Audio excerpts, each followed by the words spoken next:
magsisisi kayo sapagkat malapit na ang kaharian ng langit. At sa paglalakad niya sa tabing dagat ng Galilea, ay nakita niya ang dalawang magkapatid, na si Simon na tinatawag na Pedro at si Andres na kanyang kapatid, na inihuhulog ang isang lambak sa dagat sapagkat sila'y mga mamamalakaya o mangingisda. At sinabi niya sa kanila, magsisunod kayo sa hulihan ko, at gagawin ko kayong mga mamamalakaya ng mga tao. At pagdakay iniwan nila ang mga lambat at nasisunod sa kanya.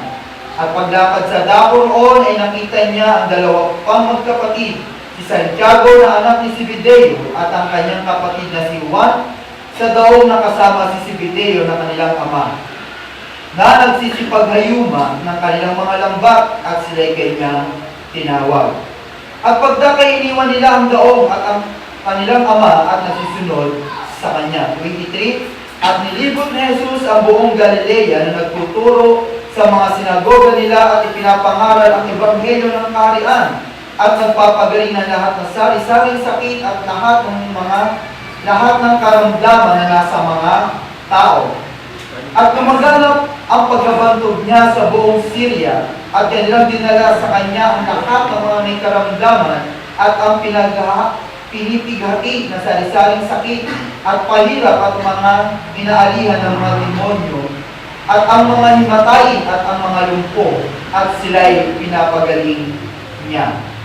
Last 25. At sinundan siya ng lubang maraming tao mula sa Galilea at Decapolis at Jerusalem at Judea at mula sa damong ibayo ng Jordan. Tayo po'y manalangin. Dakilang Diyos na makapangyarihan sa lahat, kami po'y muli na lumalapit sa trono na iyong biyaya, muli kami po'y patuloy na nagpapakumbaba. Lord, hinihingi po namin o hinihiling namin ngayong gabi ang pagsama ng iyong banal mong Espiritu. Ang dakilang gagawin mo, Panginoon, at nais gawin ngayong gabi, O Diyos, sa taong 2014, sa panimula, Panginoon, ang gawain ito ng taong ito, dakilang Diyos, ay hinihingi po namin, Panginoon, ang makapangyarihang pagkilos ng iyong banal mong Espiritu, dakilang kalakasan, pagtatagumpay, dakilang Diyos, sa taong 2014. Lord, narito kami, Panginoon, patuloy po namin iniaalay ang aming buhay sa iyo. Patuloy po namin, dakilang Diyos, ipinapagamit sa iyo ang aming buhay. Na sa taong ito, Panginoon, ang panimulang taong ito, O Diyos, ay patuloy mo, Lord, iparanas sa amin ang kapangyarihan mo, ang mga nais mong gawin, ang mga nais pa namin gawin sa taong ito, ang kalooban mo, dakilang Diyos, ang siyang patuloy na mangyari at maganap sa buhay namin. Lord, ang amin pong patuloy na paglilingkod sa iyo at pagsunod ay amin pong pinagkakatagubilin sa iyo, O Diyos. Pangunahan niyo kami, Panginoon, sa paninimula, Panginoon, ng taong ito. Kailangan po namin ang pagsama mo, ang pagkilos mo, Diyos, sa aming kaisipan, sa aming puso, sa lahat ng aming mga gagawin, at sa lahat ng aming mga ministry, dakilang Diyos, ng mga gagampanan at patuloy mo pang ipagagawa. Dakilang Diyos, minsan pa ngayon pa lamang ay amin nang sinasansala, aming patuloy na tinatalian ng mga gawa at pandarayan ng kaaway sa aming buhay, maging sa aming mga puso at kaisipan. Ano man ang mga balak ng kaaway sa aming buhay ay walang karapatan sa pangalan ni Jesus. Lord, kami patuloy na sumasampalataya na ikaw ang dakilang Diyos, makapangyarihang Diyos na aming pinaglilingkuran. Na kailanman hindi mo kami bibiguin. Na kailanman hindi mo kami papabayaan. Lord, alam namin na lagi kang nandyan, handang tumulong sa amin, handang gumabay. Lord, minsan pa, O Diyos, patuloy mong pagpalain ang mga anak mo, O God, ang lahat ng kanilang mga pangailangan, iyong patuloy na tugunin at katagpuin. Maraming salamat, O Diyos. Minsan pa, ang kapurihan at pasalamatan ay aming patuloy na ibinabalik sa iyo. Sa pangalan ni Jesus. Amen. Hallelujah. Let's go pong pag-aralan natin ang paksang.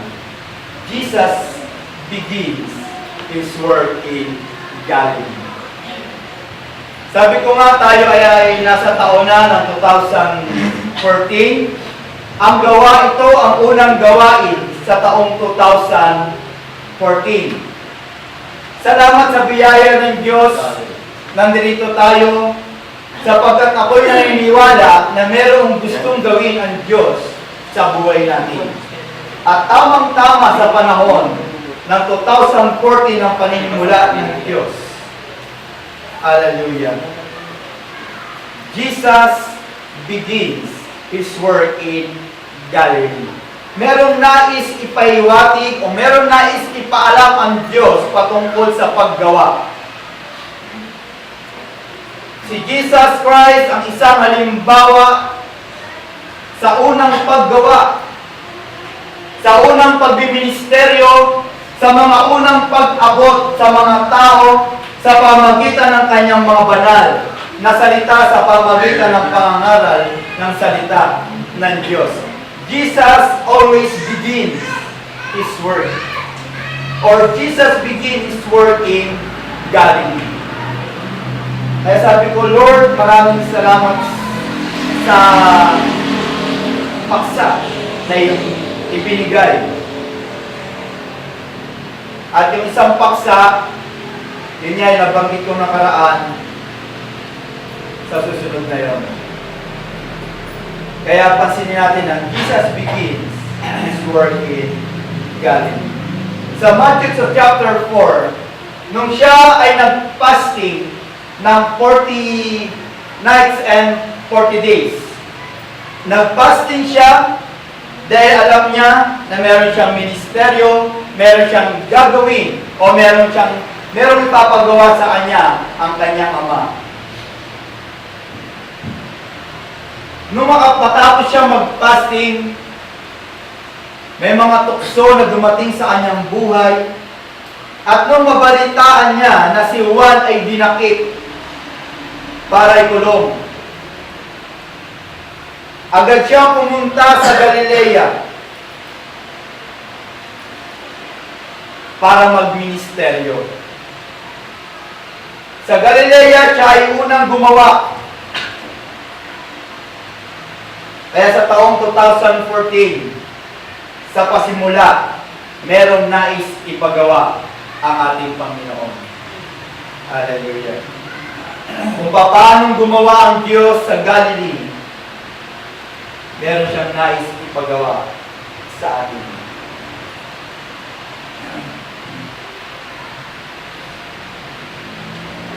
Pasimula ng lahat ng bagay sa 2014. Ang 2014 para po sa akin ay pasimula ng lahat ng uri o kahit anong klaseng bagay para po sa akin. Ito ang pasimula. Pasimula ng paggawa sa ministeryo kaharian ng Diyos. Punta tayo sa secular. Pasimula, sino nagninegosyo? Walang nagninegosyo? Nagtatrabaho? Meron. Okay, dito tayo sa nagtatrabaho. Sa mga nagtatrabaho, ito ang pasimula. Pasimula ng anong mga bagay? Pasimula ng mga bagay na kailangan sa taong 2014, pagbubutihin ko na ang aking pagtatrabaho. Sapagkat sa kalipas na 2013, may mga trabaho tayo na hindi tayo ganong seryoso. Sabi nga, pag New Year na, merong mga New Year resolution. Pero hanggang kailan? Mga kapatid, ang lahat ay nagpapasimula pag nagpalit ang taon. Marami tayo sinasabi sa ating sarili na sa taong 2014, ganito na, ganito na, ganito na, ganito na ang mga gagawin ko.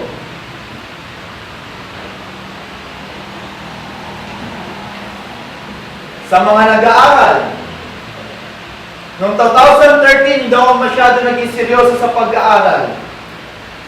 Ang sabi mo, taong 2014, yun na ang pasimula na ikaw ay mag-aaral na ng mabuti. Amen. 2014, napakaraming bagay na tayo ay napakaraming bagay na gusto nating pasimulan. Amen. Anong mga bagay ang gusto mong pasimulan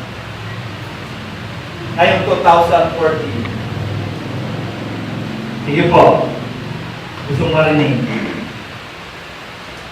Amen. Huwag po tayo maging tahimik. Hallelujah. 2014, nais ng Diyos na gumawa siya sa buhay mo. Yes. Noong 2013, sa tingin niyo po ba naagawa ba ng gusto ang Diyos sa buhay ninyo?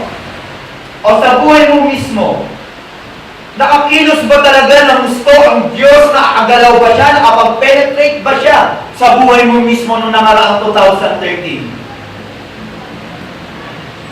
Amen. Nakakilos ba siya? Naparanas niya ba sa iyo ang lubos na kabutihan niya, ang pag-ibig niya, ang blessings niya? Amen.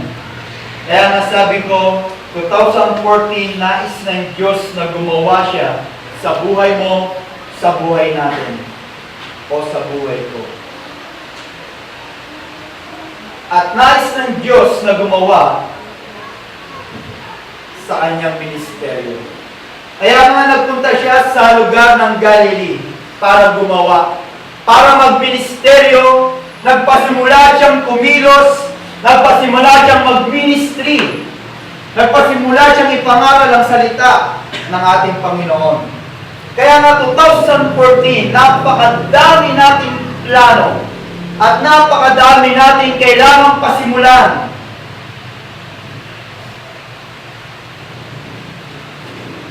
May napatunayan tayo noong 2013. Pero mga kapatid, 2014, nais pa rin ng Diyos na tayo ay bigyan ng ministeryo. Hindi nagtatapos sa 2013. Sa 2014, gusto niya nang kumilos. Gusto niya nang makapag-penetrate sa atin. Lalo sa ating iglesia. Sa bawat mananampalataya, kung ikaw man ay ina ng tahanan, ama ng tahanan, ikaw man ay kabataan ng church, nais ng Diyos mag-penetrate sa iyo.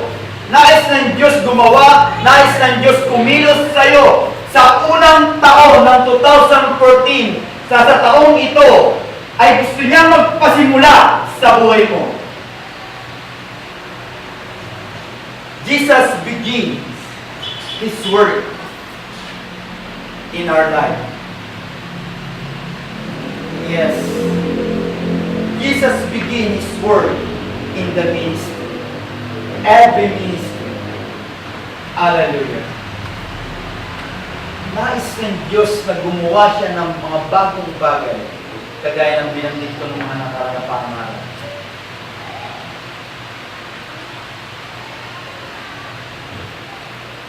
Sa verse 12, nang marinig nga niya ni si Juan ay dinakip, ay umuwi siya sa Galilea.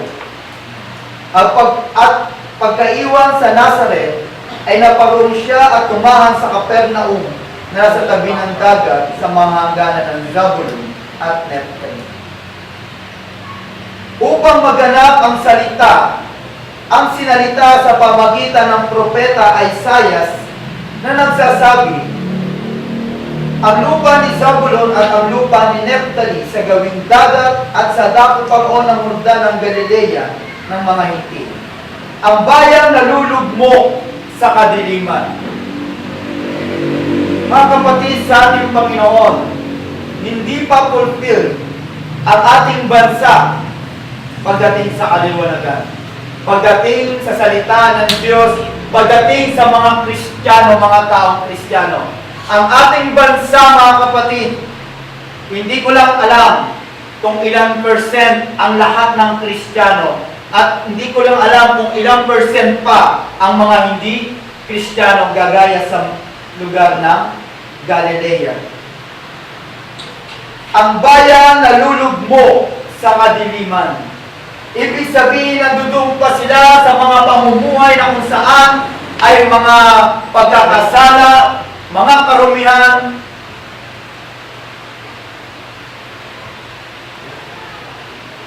nung nagpunta si Jesus Christ,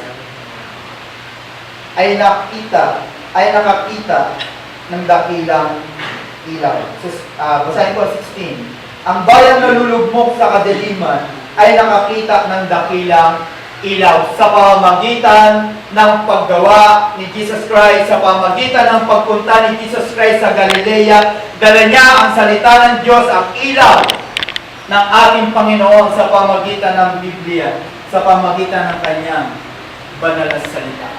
Gumawa ang ating Panginoong Hesus pagpunta niya sa Galilea. Kaya kung nagpunta si Jesus Christ, naunawaan ng mga tao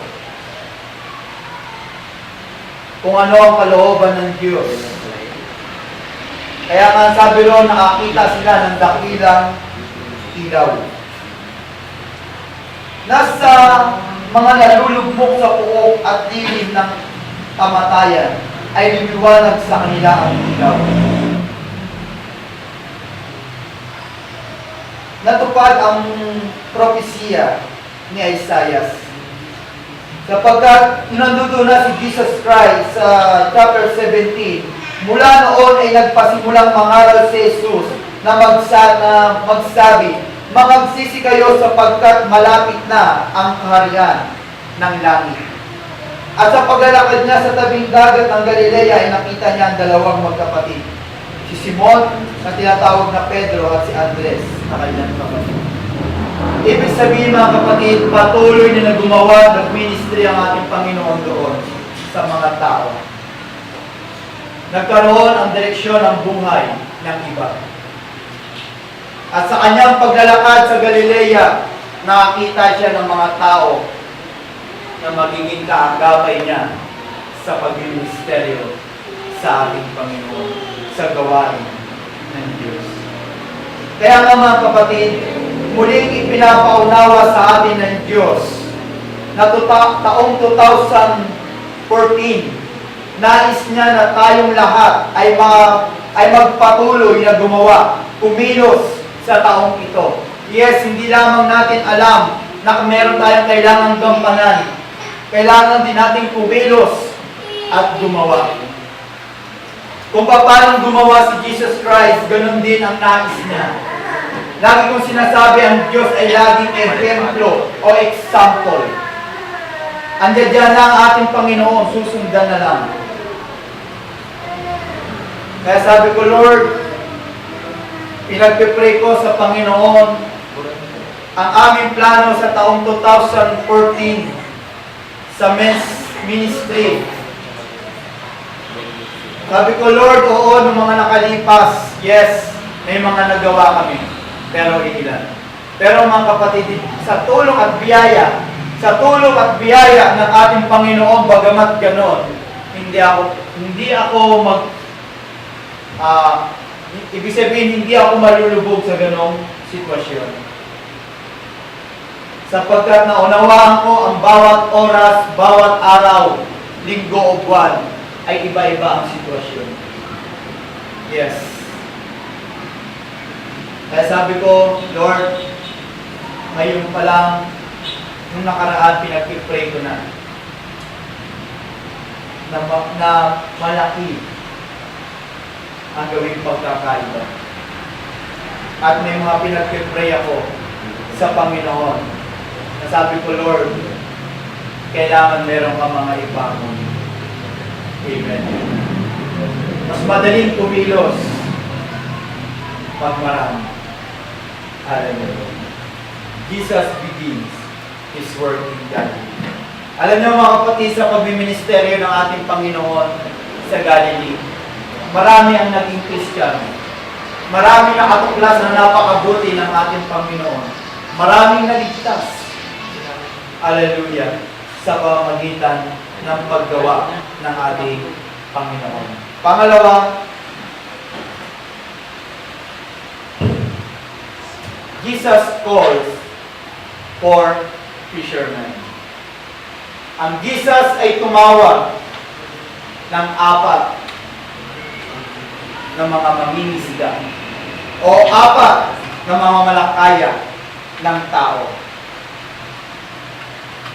Hindi lamang siya gumawa ng sarili niyang gawa, siya rin po ay tumawag ng mga tao na makakaagapay niya sa kanyang ministry na gagawin. Sa gagawin ng ating Panginoon, meron siyang mga kaagapay. Kaya sa ngayon 2014, sa ating pong leader, sama-sama po tayo na maging kaagapay ng ating Panginoon. Hindi lamang ang Diyos, hindi lamang ang pastor, maging ang bawat sa atin. Kahit hindi leaders. Hallelujah. Jesus calls for fishermen. Ngayong gabi, ang Diyos ay palaging tumatawag o naghahanap ng mga tao na handang sumunod sa Kanya para sa pagministeryo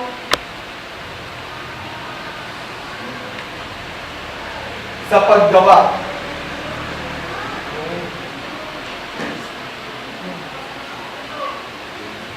sa kaharian ng ating Panginoon.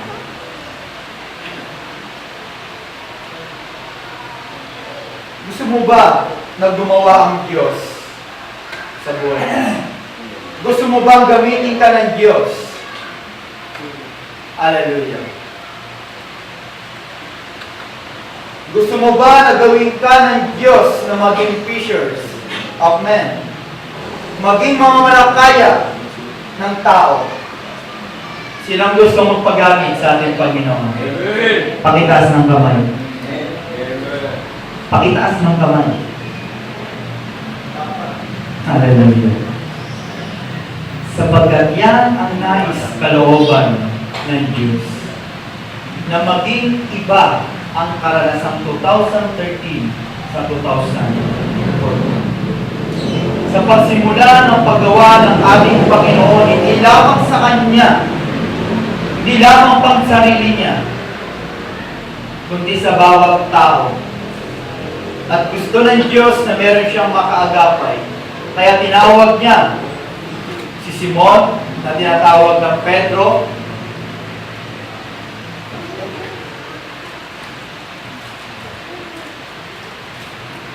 si Santiago, si Juan. Hallelujah. Sa verse 18, at sa paglalakad niya sa tabing dagat ng Galilea, ay nakita niya ang dalawang magkapatid, si Simon na tinatawag na Pedro at si Andres na kanyang kapatid, na inihuhulog ang isang lambat sa dagat sapagkat sila'y mga mamalakaya. At sinabi niya sa kanila, magsisunod kayo sa hulihan ko at gagawin ko kayong mga mamamalakaya ng mga tao. Pinag-iisipan ko ang verse na ito, mga kapatid, sapagkat kung babasahin lang natin ng madalian ng verse 18 hanggang 19, nang sabi ni Jesus Christ, magsisunod kayo sa akin. Magsisunod kayo sa hulihan ko at gagawin ko kayo mga malakaya ng tao. Pinag-iisipan ko to, pinag-aaralan. Sabi ko, ganun ba kadali na sinabi sa kanila ni Jesus Christ na hali kayo, sumunod kayo sa akin. Samantalang ang sabi ng Biblia, habang naglalakad ang ating Panginoong Hesus, ay nakita niya ang mga taong ito. Na ang sabi niya, hali kayo, sumunod kayo sa hulihan ko at gagawin ko kayo mga malakaya ng tao. Mga kapatid, pag ginawa natin kaya sa tabihan, dyan sa labas, pre, halika rito, sumunod ka sa akin, gagawin ka agad. Tatayo. Pinag-iisipan ko siya eh. Sabi ko, ganun ba talaga kadali lang na nahikayat niya ang mga taong ito? Ang isang bagay na pinaunawa sa akin, hindi naman ganon kadali. Ang mga taong ito, ako'y lubos na naniniwala, kayuwang pa lang, ay nakakapakinig na sila ng salita ng ating Panginoong Jesus. Ibig sabihin, meron na silang idea. Kaya nung pumasok na ang ating Panginoon sa buhay nila, sige Lord, susunod kami.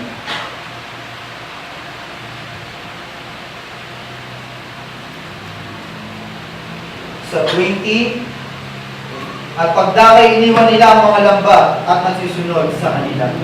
At paglakad sa dako roon ay nakita niya ang dalawang pangmagkapatid, si Santiago na anak ni Zebedeo at ang kanyang kapatid na si Juan, sa daong nakasama si Zebedeo na kanilang ama na nagsisipanghayuman ng kanilang mga lambat at sila'y kanyang tinawag.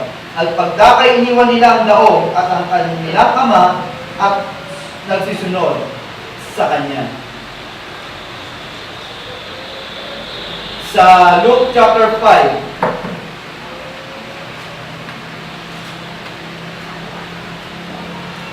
sa verse 4 hanggang 11.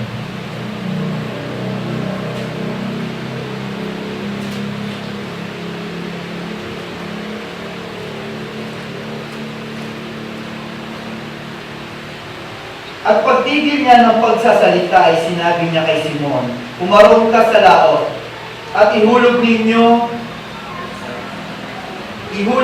ang inyong mga lamba upang mamamalakaya. At sumagot si Simon at sinabi, Guro, sa buong magdamag ay nagsipagpagal kami at wala kaming nahuli. Datapwat sa iyong salita ay ihulog ko ang iyong mga lamba. Lord, noong 2014 kami po ay gumawa ng isang gawain na kami ay mangangaral ng salita ng Diyos sa kalsada. Ipapangaral po namin ang iyong banal na salita. 2014, yan po ang ministry ng Called and Chosen Men na ipangaral ang salita ng Diyos. At nagawa ang mga bagay na yon. Amen. Nagawa ang mga bagay na yon. Ilang beses,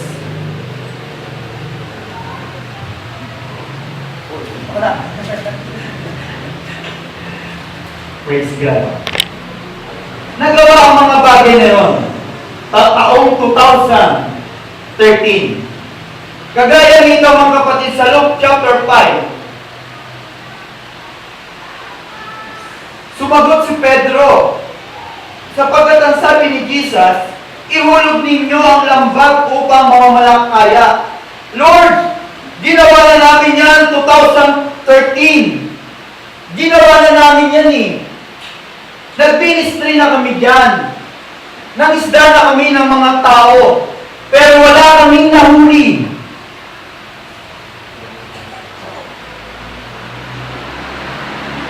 At sumagot at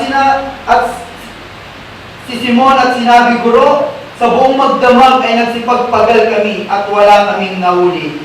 Datapwat sa iyong salita ay ihuhulog ko ang mga lambat. Ito ang pananampalataya ko sa ating Panginoong Jesus. Amen. Taong 2014, hindi na agaya ng taong 2013. Yes! At meron binigay ang Diyos ng mga idea. Meron binigay ang Diyos ng mga pamamaraan na kayang-kayang gawin ng isang Kristiyano. Kayang-kayang gawin ng mga alagad ng ating Panginoon.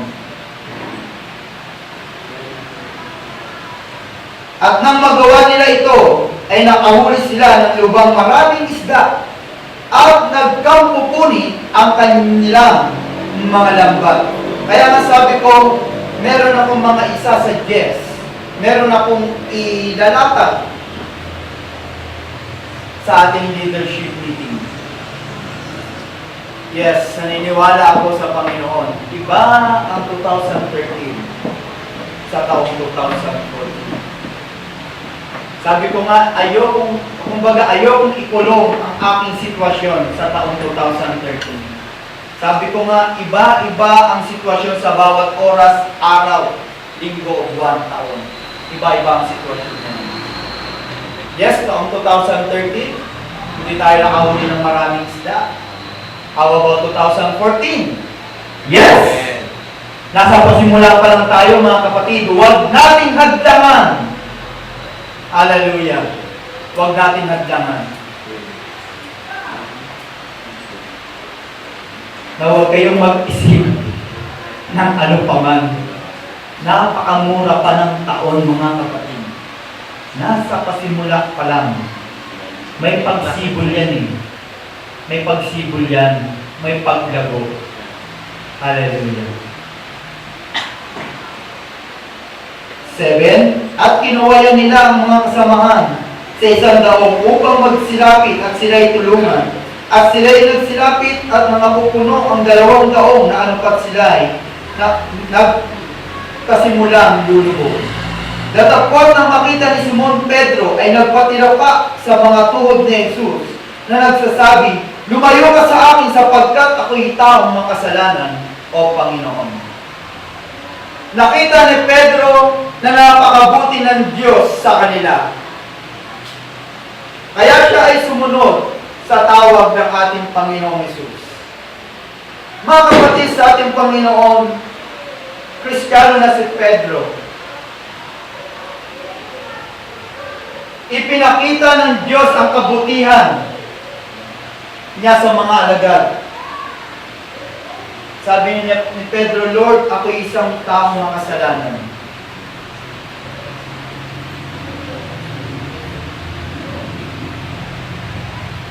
Sa 9, sapagkat siya at ang lahat ng kasama niya ay nagsipang gilalas dahil sa karamihan ng mga isda kanilang nangahuli. Gayon din si Santiago at si Juan, mga anak ni Zebedeo, ng mga kasama ni Simon na sinabi ni Jesus kay Simon, "Huwag kang matakot, mula ngayon ay mamamalakaya ka ng mga tao." Huwag tayong matakot mga kapatid. Amen. Kasama natin ang Diyos. Yes, may kabiguan, pero hindi tayo mananatili doon. Yan ang pananampalataya ko. Sumunod sila Pedro, sila Juan, sa ating Panginoong Jesus. Sa pagkatawag sa kanila ng ating Panginoong Hesus, agad silang tumugon sa ating Panginoon. At tinawas sila mga malakaya ng tao, na ang tao ay dinadala nila sa kaharian ng ating Panginoon. Mga kapatid, sa ating Panginoon, ang Diyos ay patuloy tayong tinatawag sa ministeryo. Noong 2013, hindi mo masyado nagampanan ang iyong ministeryo sa ating Panginoon. Meron po tayong pagkakataon ngayong taong ito na ipatuwid natin sa ating Panginoon na sabihin natin, "Lord, na sa taong 2014 ay gamitin mo na ang aking buhay. Ayusin mo ang aking mga schedule. Ayusin mo ang mga bagay na ito para mo'y patuloy na makasunod sa iyo." Hallelujah. Pangatlo, prayer. Jesus prayed. Mga kapatid, hindi lamang nagpasimula, hindi lamang tumawag ang Panginoon, kundi siya ay nanalangin. Alam ko na nanalangin na kayo kagabi, kaninang umaga, tanghali o hapon. Mga kapatid, sa ating Panginoon, patuloy pa rin nais paggawa ng Diyos ang bagay na ito, ang manalangin. Sa Matthew chapter 26,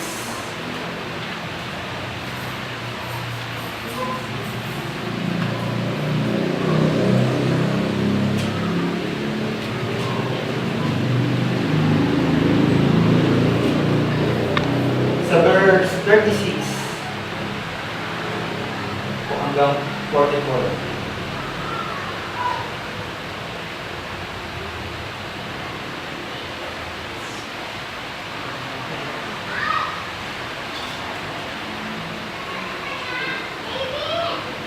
Verse 26, at samantalang sila'y nagsisikain, ay dumapo.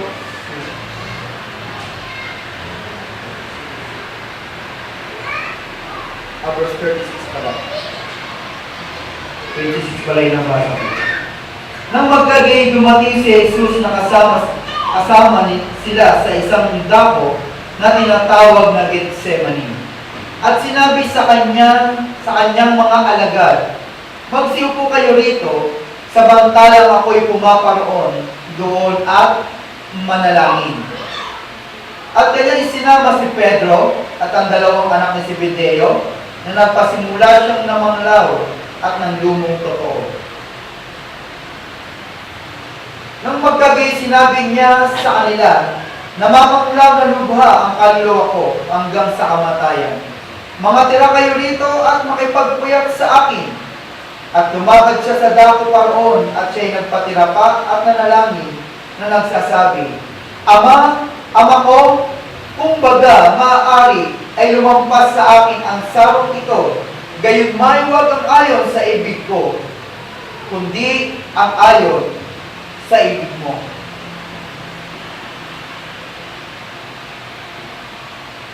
Nevertheless, not as I will, but as thy will. Mga kapatid, sa ating Panginoon, ang sabi ni Jesus Christ, huwag ang ibig ko, kundi ang ibig mo.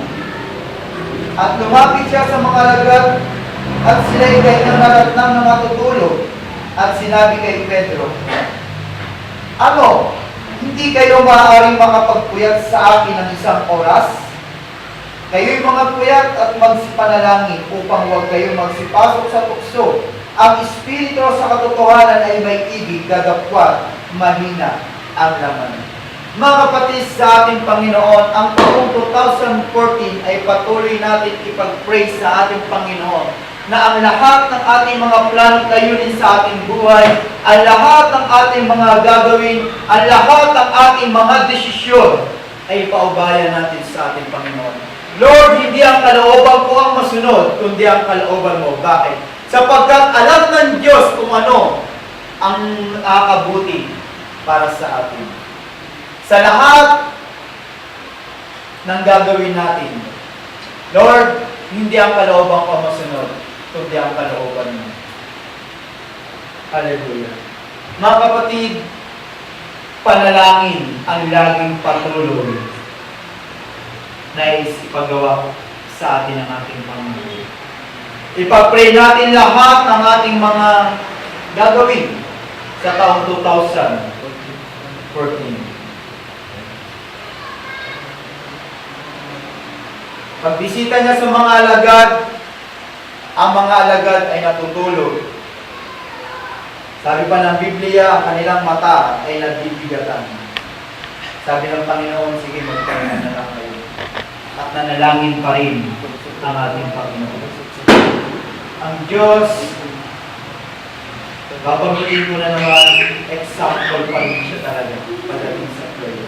Yung pa rin ang nais ng Diyos na gawin natin.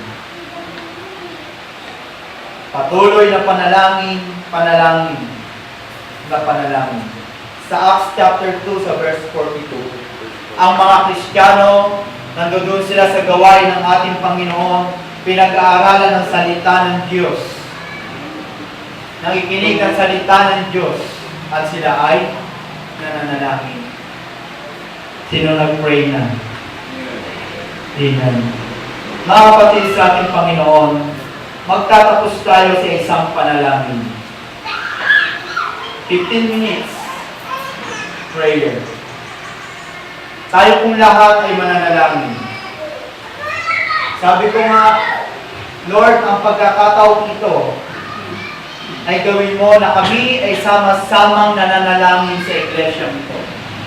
Sa pagputol-putol ng tinapay ng iyong mga banal na salita, nasa taong ito na pasisimulan namin, kaming lahat ay mananalangin. Amen. Napakarami natin dapat ipag-pray sa ating Panginoon. Una, ang ating bansa, ang bayan ng Taguig, ang ating mayor, ang ating mga kapwa Kristiyano, pamumuhay ng mga Kristiyano, negosyo, trabaho, o anumang uri na kanilang mga pinagkakitaan. Ang mga kapatiran natin na alam natin ang buhay nila ay ganito, ipag-pray natin ngayong gabi. Kung anong leading ng Holy Spirit sa iyo, ipag-pray mo. Sama-sama tayong mananalangin. Ang pamilya mo, ipag-pray mo sa ating Panginoon. Hallelujah. Okay, tayo po'y magsisimula na manalangin. Sama-sama po tayong manalangin ngayong gabi. 15 minutes prayer. Okay, start na po tayo mga kapatid. Hallelujah.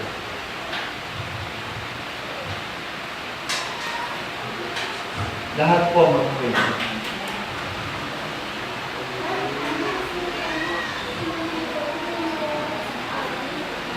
Praise God, hallelujah, Jesus. Glorify your name, O God, Jesus. Praise your name, O God, hallelujah. To be praised, O God, Jesus. Ikaw, Diyos, nambahin ka sa Espiritu sa katotohanan, O Lord. Hallelujah, hallelujah, hallelujah, hallelujah, Lord. Luwalhati ka ang banal na dakilang Diyos na makapangyarihan sa lahat. Worthy to be praised, O God, worthy to be praised. Amanan ka na. Narito kami Panginoon sama-sama. Narito kami Diyos sama-sama ng Papa. Lord, tuloy mo ang ideya sa iyo. Narito kami Panginoon ng mapatuloy din ang pagkikuha. Patuloy mo ang pagkikuha. Lord, alam mo ito. Ang mga Diyos ka. Hindi namin ito sa pagkikuha. Bukas ka mo ang iyong puso ng kapangyarihan ng pagkikuha ng isa. Lord, inusin mo kami sa mga ng kapangyarihan ng iniwasan mong Espiritu sa gabi. Kailangan ka namin, Panginoon. Kailangan namin yung pag-ministeri mo dahil. Oh, hallelujah, Jesus Christ. Hallelujah, hallelujah. Ang maraming po na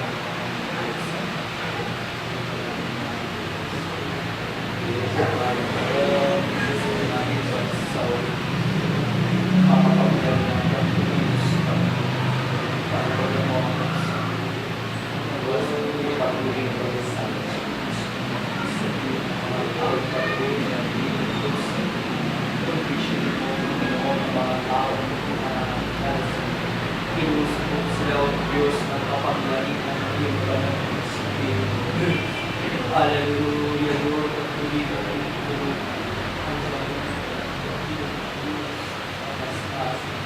Lord, makapangyarihan kang kumilos sa Diyos. Makapangyarihan kang mag-ministeri, Panginoon. Hallelujah, hallelujah, hallelujah.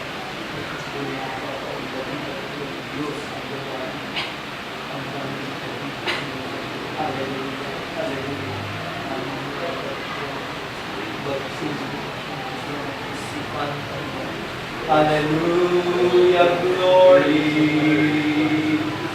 glory, glory, glory, glory, glory, glory, glory.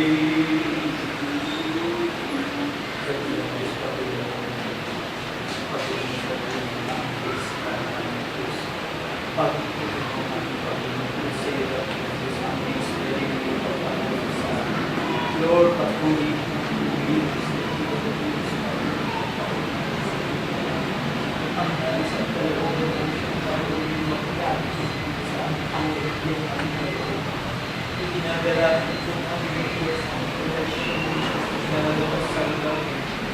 Dakilang Diyos ng Diyos, kaibigan mo ang kapangyarihan. Dakilang Diyos, Lord, I bless you. Patuloy na magawa, Panginoon, ang ministry mong nagagawa. Ang mga ministry ng iyong Diyos. Hallelujah, hallelujah, hallelujah, Lord. Praise be the name of God. Hallelujah, praise be the name. Worthy to be praised, O God. Lord, bless you.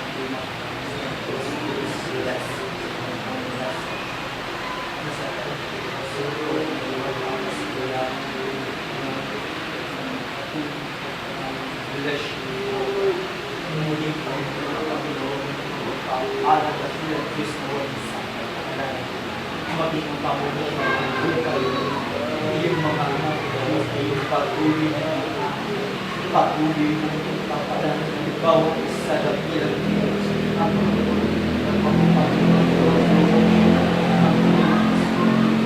taas na bilang Diyos.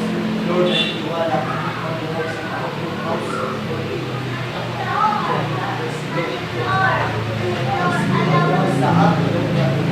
oh God, hallelujah, Lord God Jesus. Praise be thy name, O God. Praise be thy name. Hallelujah, Lord God Jesus. Hallelujah, hallelujah, hallelujah. Hallelujah, Lord Jesus. Jesus, Jesus, Jesus. Worthy to be praised, O God. Worthy, worthy to be praised. Pamanahin pa natin sa Panginoon. Ang bawat Diyos ay pagkakaroon sa atin. Ay naroon para sa Diyos. Hallelujah. Nagkakalaman ng Panginoon.